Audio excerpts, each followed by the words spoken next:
નમસ્કાર સાથી મિત્રો, એક્ઝામ સાથી ચેનલમાં આપ સૌનું હાર્દિક સ્વાગત છે. અત્યારે એસએસસી જીડીની જે 26,000 જગ્યાઓ છે એની પરીક્ષા ચાલુ છે અને આ જે પરીક્ષા છે 21મી ફેબ્રુઆરીથી ચાલુ થઈ છે અને હજુ 12 માર્ચ સુધી આ પરીક્ષા ચાલવાની છે.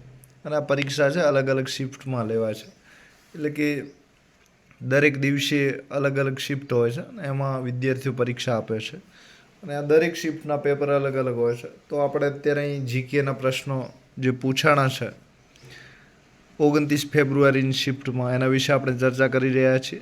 અને આ પરીક્ષા છે કમ્પ્યુટર આધારિત લેવાય છે, એટલે બધા પ્રશ્નો તમને બેઠા નહીં મળે, પણ મેમરી આધારિત યાદ હશે ને કોઈએ મેસેજ કર્યા છે એના આધારે પ્રશ્નો છે. તો આ એસએસસી જીડી જે 29 ફેબ્રુઆરી જે શિફ્ટ હતી એના પેપરનું છે અને એમાં જીકે જે આવે છે 4 વસ્તુ પૂછાય છે. રિઝનિંગ પૂછાય છે, જીકે છે, હિન્દી છે અને અંગ્રેજી ગ્રામર છે. આ 4 વસ્તુ છે, બરાબર. આ વખતે આપણે ગુજરાતી પેપર આવવાનું છે, એટલે બધાને મોટો ફાયદો થશે. અત્યારે ગુજરાતી એવા કોઈ ઉમેદવાર છે નહીં એસએસસી જીડીને આપી શકે પ્રશ્નો, એટલે બધા જ અંગ્રેજીમાં પ્રશ્નો છે, પણ હું ચર્ચા ગુજરાતીમાં કરું છું. અને બધી અલગ અલગ ભાષામાં પ્રશ્નો છાપ્યા છે. મુખ્યત્વે પ્રશ્નો તો અંગ્રેજીમાં છપાય છે અને પછી એનો અનુવાદ કરાય છે, બરાબર. તો એલેક્ઝાન્ડર જે સિકંદર હતો, ગ્રેટ સિકંદર, તો એલેક્ઝાન્ડર ગ્રેટનું આગમન ભારતમાં ક્યારે થયું? તો એલેક્ઝાન્ડર ભારતમાં 326માં આવ્યો. તો અલગ અલગ વિકલ્પ આપેલા હતા, તો સાચો જવાબ છે 326, ઈસવીસન પૂર્વ 326, બરાબર.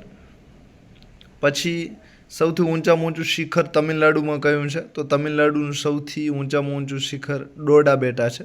તો ડોડા બેટા વિશે તમે બધા જાણો છો. અને બીજું ધૂપગઢ છે. તો આ ડોડા બેટા જે છે એ નીલગિરીમાં આવેલું છે. સાથે ત્રીજો અસદ અલી ખાનનો પ્રશ્ન પૂછ્યો હતો. તો જે અસદ અલી ખાન છે એ ભારતના સંગીતકાર છે અને રુદ્રવીણા વગાડવા માટે જાણીતા છે. અને એમને આ રુદ્રવીણામાં એટલા બધા પ્રખ્યાત છે કે એના લીધે 2008માં એમને પદ્મભૂષણ આપવામાં આવ્યો હતો. તો કોને? તો કે અસદ અલી ખાનને. શાના માટે જાણીતા છે? તો કે રુદ્રવીણા માટે. પછી અત્યારે ભારત એરિયા એટલે કે વિસ્તારની દૃષ્ટિએ વિશ્વમાં કયા નંબરે છે? તો અત્યારે ભારત વિસ્તારની દૃષ્ટિએ 7મા નંબરે છે. તો આ પણ પ્રશ્ન પૂછાયો હતો. સાથે ભારતમાં રાજ્યપાલ બનવું હોય તો ઓછામાં ઓછી કેટલી ઉંમર જોઈએ છે? તો આ બધા તમે જાણો છો. આર્ટિકલ 157 પ્રમાણે માત્ર 35 વર્ષ જોઈએ છે.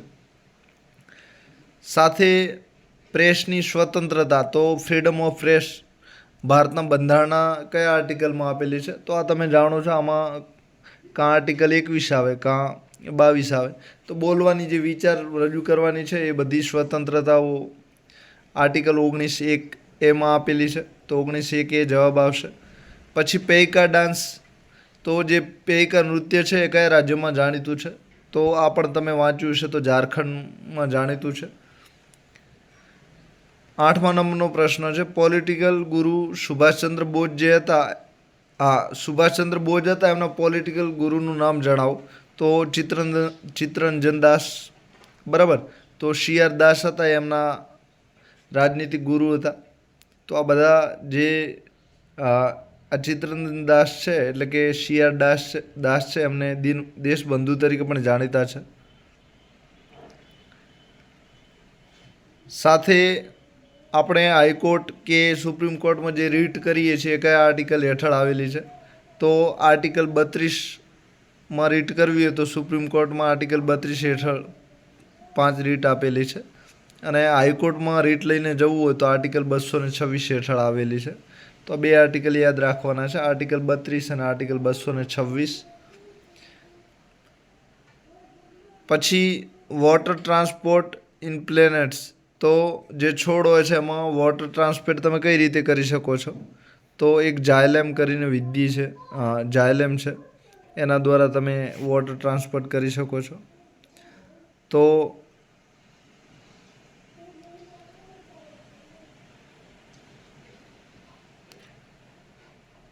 પછી 11મો પ્રશ્ન છે, સ્માર્ટ સિટી મિશન.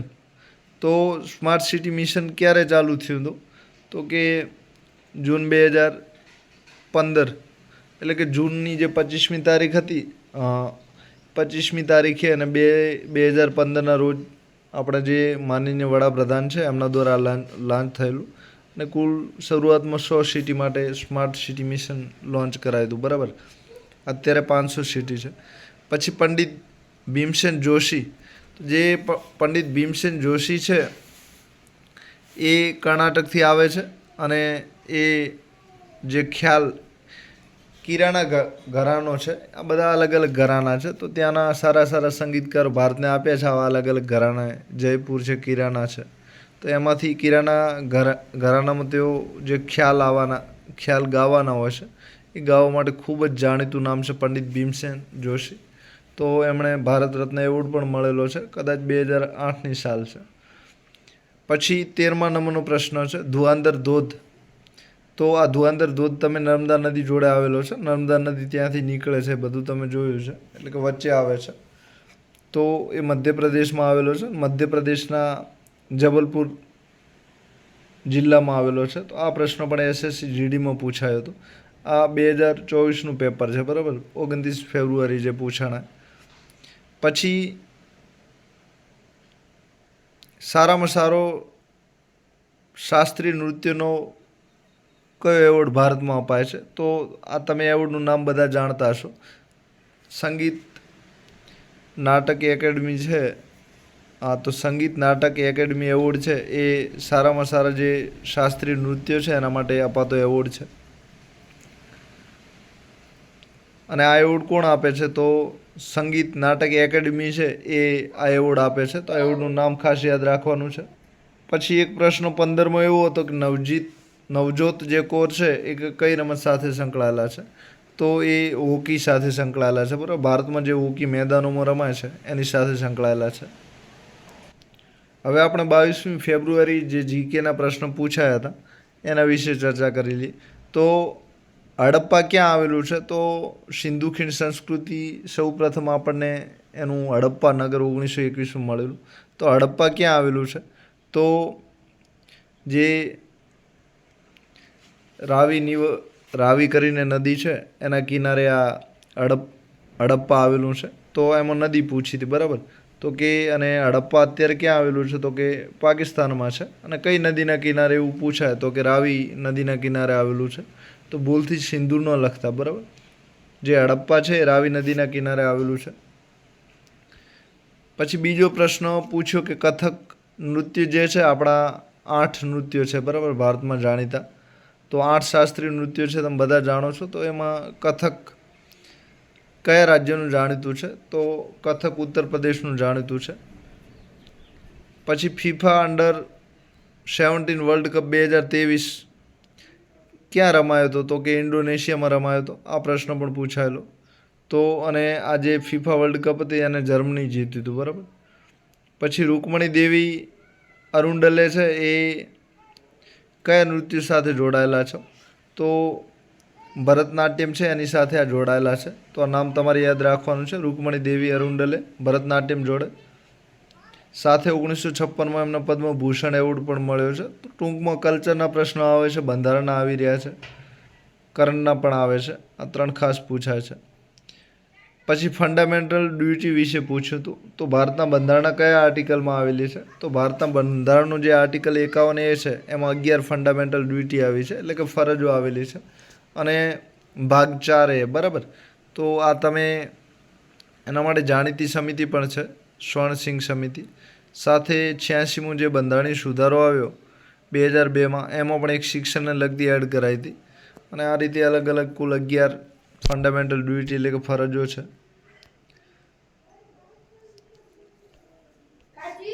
સાથે પછી ગેસમાંથી સોલિડ એટલે કે ઘનમાં કઈ રીતે રૂપાંતર થાય છે? તો એના માટેની વિધિ પૂછી હતી. તો એના માટે ડિપોઝિશન વિધિ આવે છે, બરાબર, સ્થળાંતરની વિધિ. પછી મહારાષ્ટ્રનું જે ઉદ્યોગ રત્ન એવોર્ડ 2023 છે એ ઉદ્યોગ રત્ન એવોર્ડ મહારાષ્ટ્રનું જે છે એ એના વિશે એક પ્રશ્ન પૂછાયો. તો આ એવોર્ડ છે એ રતન ટાટાને મળ્યો છે, બરાબર. તો ઉદ્યોગ રત્ન 2023 મહારાષ્ટ્રના કોણ બન્યા છે? તો કે રતન ટાટા. સાથે શ્રીધર વર્ધમન વિશે એક પ્રશ્ન પૂછાયેલો. તો શ્રીધર વર્ધમાન કોણ હતા? તો કે જે શક રાજાઓ હતા એ એમના રાજા હતા અને વિદિશા કરીને જે નગરી હતી ત્યાં પોતે શાસન 4થી સદીમાં કરતા હતા. તો કયા વંશના હતા? તો કે શક વંશના હતા. બરાબર. પછી અંજુમ ચોપરા વિશે એક પ્રશ્ન પૂછાયો. તો અંજુમ ચોપરા કઈ રમત સાથે સંકળાયેલા છે? તો કે ક્રિકેટર છે પોતે. બરાબર. સાથે સાયમન કમિશન તો એ ક્યારે આવ્યું? તો તમે બધા જાણો છો 1927માં જે સાયમન કમિશન આવ્યું એના વિશે પ્રશ્ન પૂછાયેલો. સાથે ગાંધી ઇરવિન કરાર ક્યારે થયેલો? તો આના વિશે પણ પ્રશ્ન પૂછાયેલો. તો ગાંધી ઇરવિનનો કરાર છે એ 5મી માર્ચ 1931ના રોજ થયેલો. પછી પ્લાનિંગ કમિશન એટલે કે આયોજન પંચ વિશેનો પણ એક પ્રશ્ન આવેલો. તો કે આયોજન પંચની સ્થાપના ક્યારે થયેલી? તો કે 1950માં જવાહરલાલ નહેરુ દ્વારા આ પ્લાનિંગ આયોજન પંચની સ્થાપના થયેલી. સાથે 2015માં નીતિ આયોગ આવવાથી આ જે આયોજન પંચ હતું એ બંધ થઈ ગયું. બરાબર. અને નીતિ આયોગની સ્થાપના ક્યારે થયેલી? તો કે 1 જાન્યુઆરી 2015ના રોજ. પછી 21મી ફેબ્રુઆરીની જે શિફ્ટ હતી એમાં જીકેના જે પ્રશ્નો આવેલા એમાં પ્રથમ પ્રશ્ન કે અર્જુન એવોર્ડ 2023 છે એ કુલ કેટલા એથ્લીટો એટલે કે કેટલા ખેલાડીઓને આપવામાં આવેલો? તો 26 ખેલાડીઓને આપવામાં આવેલો અને ભારતના રાષ્ટ્રપતિ દ્વારા આપવામાં આવેલો. અને ભારતના રાષ્ટ્રપતિ અત્યારે કોણ છે? તો કે દ્રૌપદી મુર્મુ. બરાબર.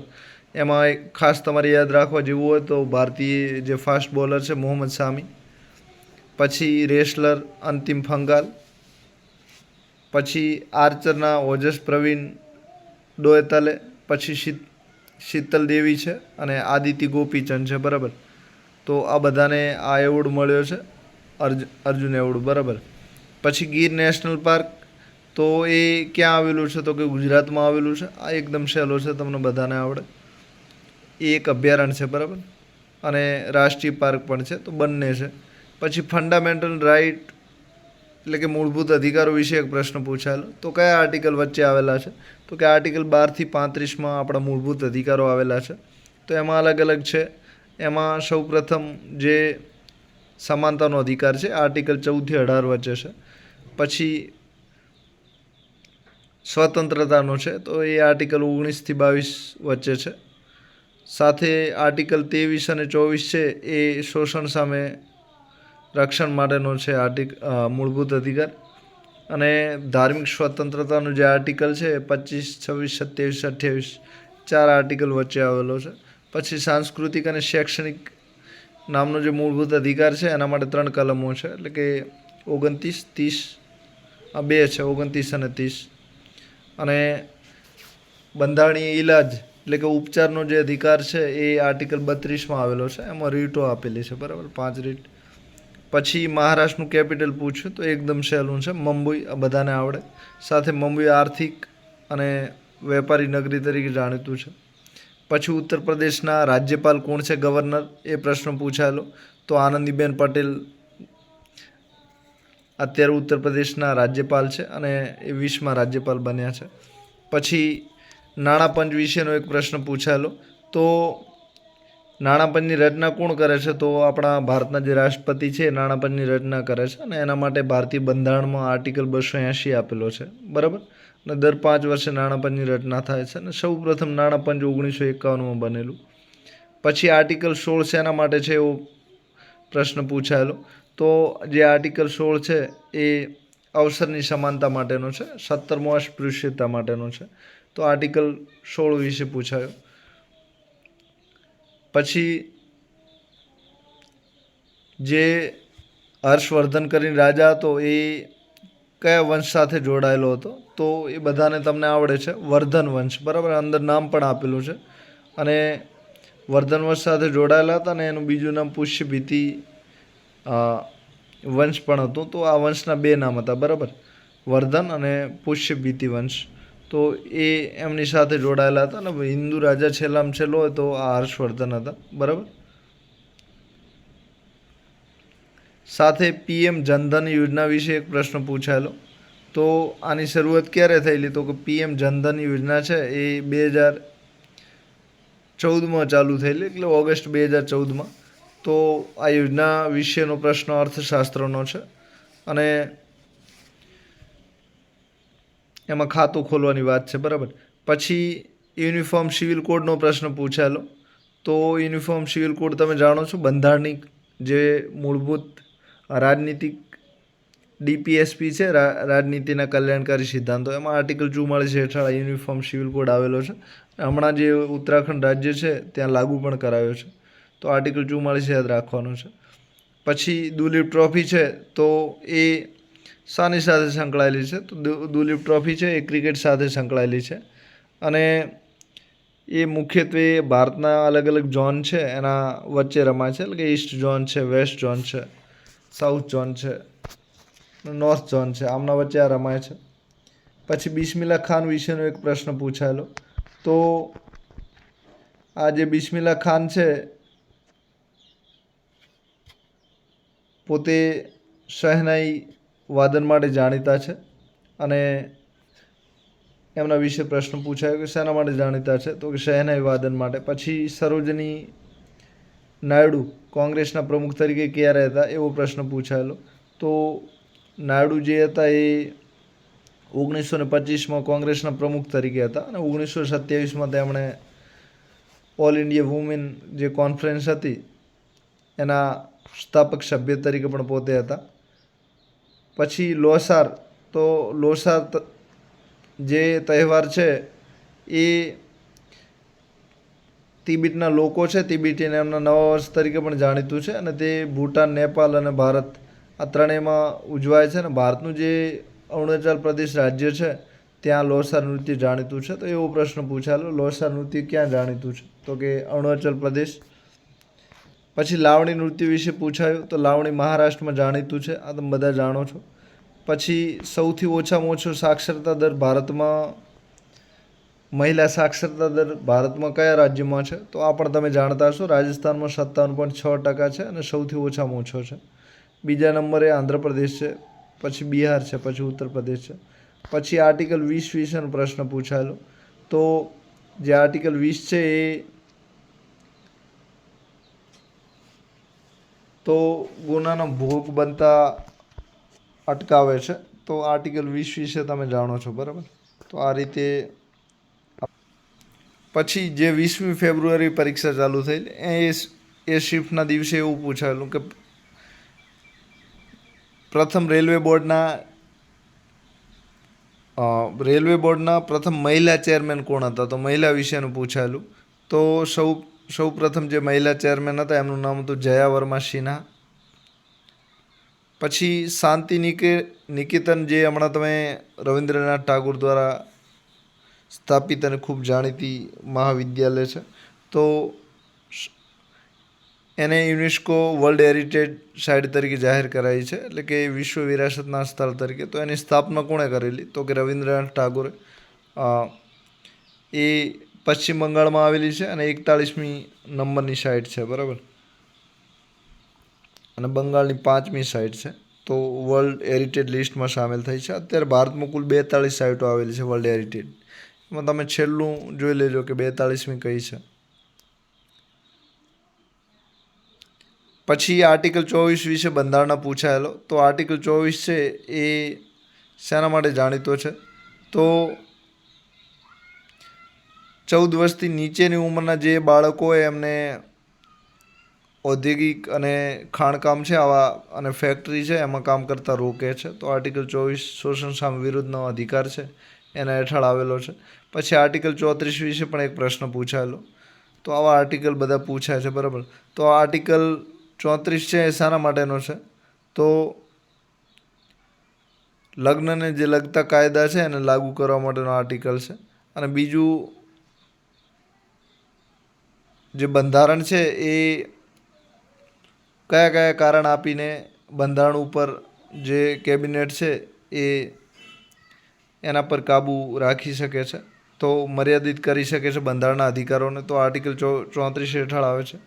પછી પાણીપતનું બીજું યુદ્ધ ક્યારે લડાયું હતું? તો 5મી નવેમ્બર 1556માં આ યુદ્ધ લડાયું હતું. પ્રથમ પાણીપતનું યુદ્ધ હતું એ 1526 અને બીજું 1556. તો જે બીજું હતું એ કોના કોના વચ્ચે લડાયું? તો કિંગ હેમુ અને જે અકબર હતો મુગલ બાદશાહ એમના વચ્ચે આ યુદ્ધ લડાયું હતું.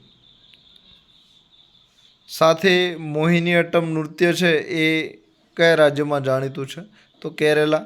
ભરતનાટ્યમ છે તમિલનાડુ છે.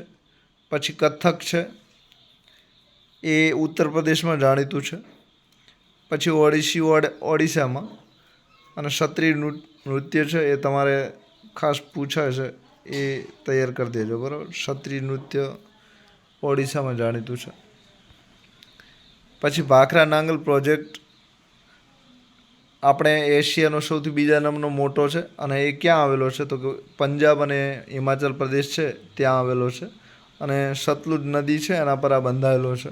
અને કયા રાજ્યમાં બંધાયેલો છે? તો કે હિમાચલ પ્રદેશ. તો આમાં એવો પ્રશ્ન પૂછાયો કે ભાખરા નાંગલ પ્રોજેક્ટ કયા 2 રાજ્યોમાં આવેલો છે? તો પંજાબ અને હિમાચલ પ્રદેશ. પછી 10મા ગુરુ શીખના કોણ હતા? તો એમનું નામ પૂછાયેલું. તો 10મા ગુરુનું નામ છે ગુરુ ગોવિંદ, બરાબર. ગુરુ નાનક તો સૌથી જે નાના રાખો યાદ, તો નાનાએ સ્થાપના કરી, એટલે કે ગુરુ નાનકે સ્થાપના કરેલી શીખ ધર્મની. અને 10મા ગુરુ હતા ગુરુ શીખ ગુરુ 10મા કોણ હતા? તો કે ગુરુ ગોવિંદસિંહ, બરાબર. તો ગુરુ ગોવિંદસિંહ તમને નામ યાદ રહેશે. સાથે એ ખાલસા પંથ સ્થાપવા માટે જાણીતા છે અને બીજા પણ ઘણા એમના કામ છે, તમારે યાદ રાખવાના છે. પછી એક પ્રશ્ન હતો બક્સરના યુદ્ધ. તો બક્સરનું યુદ્ધ કોના કોના વચ્ચે લડાયું? તો એક ઈસ્ટ ઇન્ડિયા કંપની અને બીજા ભારતના જે રજવાડા હતા એમાં એક અવધનું રજવાડું હતું, ત્યાંના નવાબ હતા એક. પછી શાહ આલમ હતા 2 અને એક ત્રીજો નવાબ બંગાળનો હતો, બરાબર. મીર કાસિમ કે મીર જાફર, આ 2માંથી એક છે, બરાબર. વેરીફાઈ કરી લેજો કયું આવે છે. તો આ બંને વચ્ચે આ યુદ્ધ લડાયેલું. તો ક્યારે લડાયેલું? તો કે ઓક્ટોબર 22 અને 23, 1764માં બક્સરનું યુદ્ધ. એક બક્સરનું યુદ્ધ એના પહેલાં, એના અગાઉ બક્સરના યુદ્ધ પહેલાં એક પ્લાસીનું યુદ્ધ લડાયેલું. તો એ પણ ખૂબ મહત્ત્વનું છે. તો એ 1757માં સિરાજુદ્દૌલા અને જે લોર્ડ ક્લાઇવ હતો એમના બંને વચ્ચે લડાયેલું. તો આ પણ ખૂબ મહત્ત્વનું છે. તો કે ઈસ્ટ ઇન્ડિયા કંપની અને બંગાળના નવાબ સિરાજુદ્દૌલા વચ્ચે લડાયેલું. પછી અગ્નિપથ યોજના વિશે પણ પૂછાયેલું. તો અગ્નિપથ યોજના છે ક્યારે ચાલુ થયેલી? તો કે 2022માં. તો એના વિશે પૂછાયેલું. અને અગ્નિપથ યોજનાની હમણાં ભરતી પણ આવી છે, તો તમે આના વિશે જાણો છો બધા. તો આર્મી, એરફોર્સ અને નેવી આ ત્રણેય માટે આ અગ્નિપથ યોજના છે. સાથે નીતિ આયોગના ચેરમેન કોણ હોય છે? તો કે પ્રધાનમંત્રી એના ચેરમેન હોય છે, એનું નામ પૂછાણું હતું. તો નીતિ આયોગના ચેરમેન નામ જણાવો. તો નરેન્દ્ર મોદી, બરાબર, આપણા વડાપ્રધાન. પછી હમ્પી વિશે પૂછાયેલું. તો હમ્પી ક્યાં આવેલું છે? તો કે હમ્પી કર્ણાટકમાં આવેલું છે. અને વિજયનગર જે રજવાડું હતું, એમ્પાયર હતું, શાસકો હતા વિજયનગરના, એમની રાજધાની પણ હતું. અને અત્યારે યુનેસ્કો એને વર્લ્ડ હેરિટેજ સાઇટ તરીકે પણ હમ્પીને જાહેર કર્યું છે. અને હમ્પી છે 42મી નંબરની સાઇટ છે. તો ક્યાં આવેલું છે? તો કે કર્ણાટકમાં આવેલું. પછી ભારતનો જૂનામાં જૂનો ડાન્સ કયો છે? તો કે ભરતનાટ્યમ તમિલનાડુમાં જાણીતું છે. આ શાસ્ત્રીય નૃત્ય ભારતમાં જાણીતું છે અને સૌથી જૂનામાં જૂનું છે. તો ભરતનાટ્યમ વિશે પૂછાયેલું. પછી ઓડિશી ડાન્સ કયા રાજ્યમાંથી આવે છે? તો એકદમ સહેલો પ્રશ્ન છે. તો કે ઓડિશામાં જાણીતો છે. પછી તરાઈનું જે પ્રથમ લડાઈ એ કોના કોના વચ્ચે લડાઈ હતી? તો પૃથ્વીરાજ ચૌહાણ, મોહમ્મદ ઘોરી, આ બંને વચ્ચે લડાઈ હતી. અને એમાં કોણ જીત્યું? તો કે પૃથ્વીરાજ ચૌહાણ. અને ક્યારે લડાઈ હતી? તો કે 1191. તો તરાઈનું યુદ્ધ ક્યારે થયું? તો એ પૂછાણું હતું. તો કે 1191.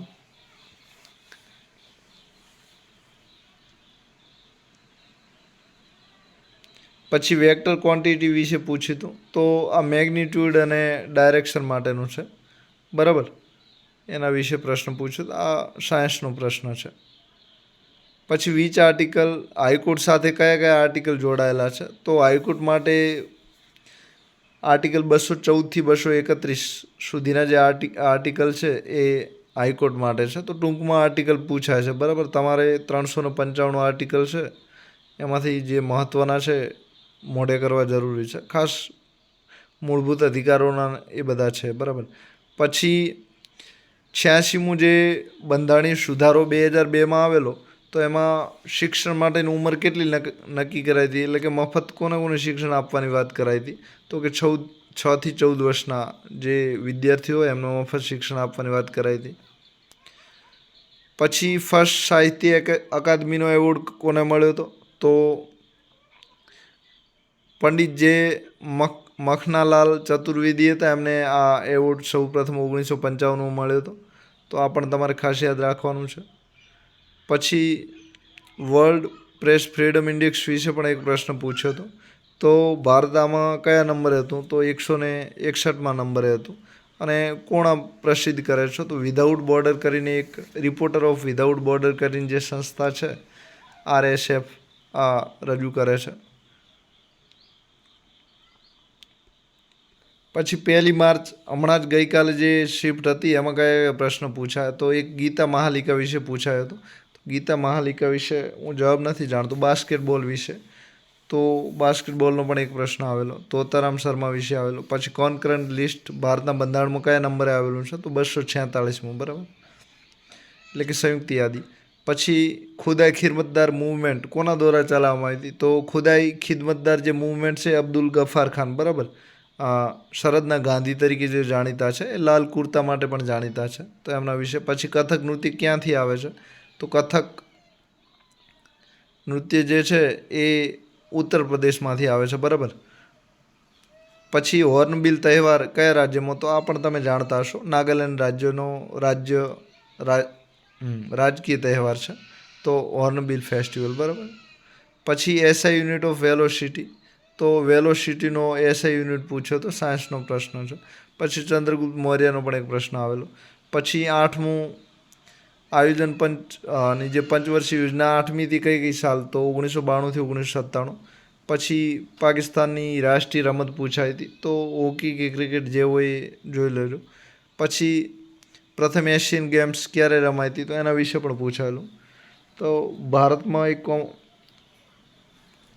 જોઈ લેજો, બરાબર. પછી સેન્સસ 2011નો પણ એક પ્રશ્ન હતો, અને બિહારનો ગરીબી દર કેટલો છે એના વિશેનો પ્રશ્ન પૂછાયેલો. તો આ પ્રશ્નો 1 માર્ચમાં પૂછાયેલા.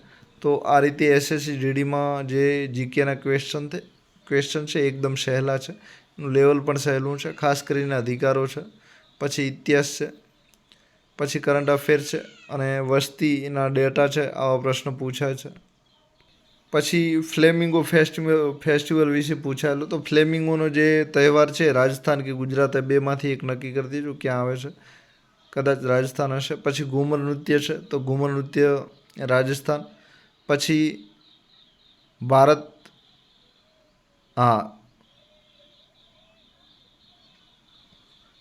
પછી પ્રથમ ટ્રાન્સજેન્ડર મહિલા કઈ છે જેમને ભારત રત્ન મળ્યો, તો આ જોઈ લેજો.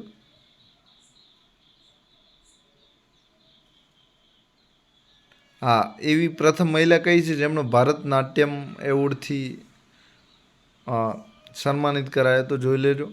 પછી ભારતનો લિટરેસી રેટ સ્વતંત્રતા વખતે કેટલો હતો, તો એ પણ પૂછાયો છે. 17% આસપાસ હતો, પણ કન્ફર્મ કરી લેજો, બરાબર. અગાઉ 6% હતો, પછી 17. પછી કયા વૃક્ષ નીચે લોર્ડ બુધા હતા એમણે જ્ઞાન પ્રાપ્તિ થઈ હતી, તો આ જે વૃક્ષ છે બોધિ વૃક્ષ એ શાનું હતું, વડનું, એવું પૂછ્યું છે, બરાબર. પછી છઠ્ઠી આર્થિક ગણતરી ક્યારે થયેલી, તો આર્થિક આંકડાના ગણતરી ડેટા પૂછ્યા છે. પછી આર્ટિકલ 163 શેના માટે જાણીતો છે. પછી ભારતની રાષ્ટ્રીય રમત કઈ છે, તો ભારતની હોકી, બરાબર. પછી